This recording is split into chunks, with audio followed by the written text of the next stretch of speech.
ತಾರಕ ರತ್ನ ನಿಧನರಾಗಿದ್ದಾರೆ. ಚಿಕಿತ್ಸೆ ಫಲಿಸದೆ ತಾರಕ ರತ್ನ ನಿಧನರಾಗಿದ್ದಾರೆ. ನಾರಾಯಣ ಹೃದಯಾಲಯದಲ್ಲಿ ಕೊನೆಯುಸಿರೆಳೆದಿದ್ದಾರೆ. ತೆಲುಗು ನಟ ತಾರಕ ರತ್ನ ನಿಧನರಾಗಿರುವಂತದ್ದು. ಚಿಕಿತ್ಸೆ ಫಲಿಸದೆ ತಾರಕ ರತ್ನ ನಿಧನರಾಗಿದ್ದಾರೆ. ನಾರಾಯಣ ಹೃದಯಾಲಯದಲ್ಲಿ ಕೊನೆಯುಸಿರೆಳೆದಿದ್ದಾರೆ. ಇನ್ನು ಜನವರಿ 27ರಂದು ಆಸ್ಪತ್ರೆಗೆ ದಾಖಲಾಗಿದ್ರು ತಾರಕ ರತ್ನ. ಟಿಡಿಪಿ ಪಾದಯಾತ್ರೆ ವೇಳೆ ಅವರಿಗೆ ಹೃದಯಾಘಾತವಾಗಿತ್ತು. ಆ ಒಂದು ಸಂದರ್ಭದಲ್ಲಿ ಅಲ್ಲಿ ಚಿಕಿತ್ಸೆ ಕೊಟ್ಟು ಹೆಚ್ಚಿನ ಚಿಕಿತ್ಸೆಗಾಗಿ ಅವ್ರನ್ನ ಬೆಂಗಳೂರಿಗೆ ಕರೆತರಲಾಗಿತ್ತು. ಆಂಧ್ರದ ಕುಪ್ಪಂ ಬಳಿ ಹೃದಯಾಘಾತವಾಗಿತ್ತು ಆ ಸಂದರ್ಭದಲ್ಲಿ. ಆನಂತರ ಬೆಂಗಳೂರಿಗೆ ಹೆಚ್ಚಿನ ಚಿಕಿತ್ಸೆಗಾಗಿ ನಾರಾಯಣ ಹೃದಯಾಲಯದಲ್ಲಿ ಅವ್ರನ್ನ ದಾಖಲಿಸಿ ಚಿಕಿತ್ಸೆ ಕೂಡ ನೀಡಲಾಗ್ತಾ ಇತ್ತು. ಸಾಕಷ್ಟು ಗಣ್ಯ ವ್ಯಕ್ತಿಗಳು ಕೂಡ ಹೋಗಿ ಭೇಟಿ ಮಾಡಿ ಅವ್ರನ್ನ ಮಾತನಾಡಿಸ್ಕೊಂಡು ಬಂದಿದ್ರು.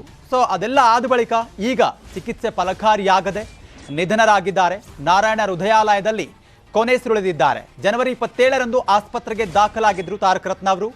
ಟಿಡಿಪಿ ಪಾದಯಾತ್ರೆ ಸಂದರ್ಭದಲ್ಲಿ ಅವರಿಗೆ ಹೃದಯಾಘಾತವಾಗಿತ್ತು. ಆ ಒಂದು ಸಂದರ್ಭದಲ್ಲಿ ಅವರಿಗೆ ಅಲ್ಲಿ ಚಿಕಿತ್ಸೆ ನೀಡಲಾಗಿತ್ತು.